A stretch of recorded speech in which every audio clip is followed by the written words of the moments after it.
ағайындар, кеше түрмеден шықтым. Менің сүйікті мерекем 8 наурыз. 8 наурыз не істейсің? Қызыңа гүл әперу керек. Мен Гүлхан деген бір сүйкімді қызым бар еді. Сүйіп сүйкімсіз жіберді қолында. Мен өмірімде бір-ақ қыз сүйгем.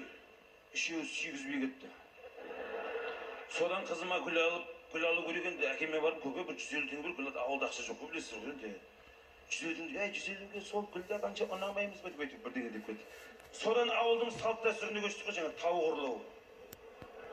Енді сіздерге өтірік мағаншы ауылдың тауықтары мен бәрі таниды же. Әнтөш келеді десең, сол бір тоқ 3 жұмыртқа подряд туып жатады. Қашады, аяқпен қашпайды, қанатпен ұшып қашады. Торғайларын жолдап кетеді.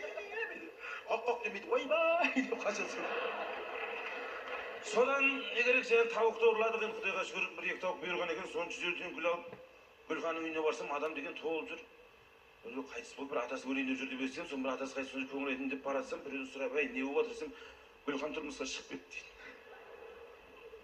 Мен де пендемін ғой, жыладым. Әрі жыладым, жұлқынып жыладым, көзіме жас шықпайды. Bir кезде кетіп барады. Қарасам, қорасында бір қой тұр екен. Маған қарап жылап тұрғым өшіп. Сосын не қыласың, қимайсың ғой енді. Гүлхан демес, ана гүлге кеткен 150 теңгені. Сонымен қойға жаным ашып барып, жаңа гүлді беріп, же десем, бейшара аш екен букетімен жеп жеді, күлексімен шайнамай. Сосын кетіп барып, қалай дәмді болды ма десем, "Мә" деп қойды маған қарап. Маған ешкім мә демеген ғой, қаным күйіп тұрған бар жағына сытық еткізгенім, бейшара өзі ажал жетіп жүрген, дем алмай өліп кетті. Сөйтіп енді кетіп бара жатқан бір кезде қарасам біреу тықыр дейді, жан-жағыма қарап қарасам бір ешкі сақал сапсиып тұр екен.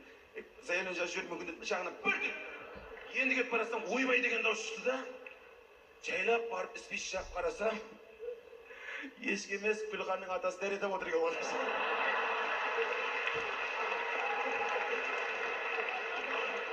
Ол бәле өлуге қолы тимей жүрген бәле бір рахаттанды да. 7 деген сан келді, 7 жылға түрмеге жіберді. Содан барып енді түрмеге дейін милицияға тұрсам, көкем мен апам екеуі ұшып келеді, қолдарында 3000 доллар, гүлге 150 теңге бермеген апам көкем. Қайға десем, милицияға барып түрмеден шығарып аламыз. Жоқ көке дедім, мен еркекпін.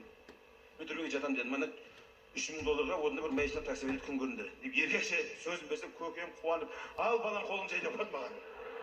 Сол барған түрмеге тастай бас судайсың деп қойды маған. Құдай түрмеңді ұзағынан сүйіртесін, ал менде қуанып кетті бейшара. Енді ана 3000 доллар мен қасымда рахат қой енді. Қазақ айтқан, періште алтын көзі жолдан даят деп. Сол себепті ағайындар, содан 7 жыл болды, бүгін шығып келдім түрмеден.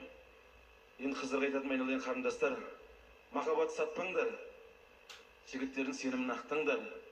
Қастерлеп құрметтесең сүйгеніңді, арайлап алдарынан ақтаңатыр. Рахмет.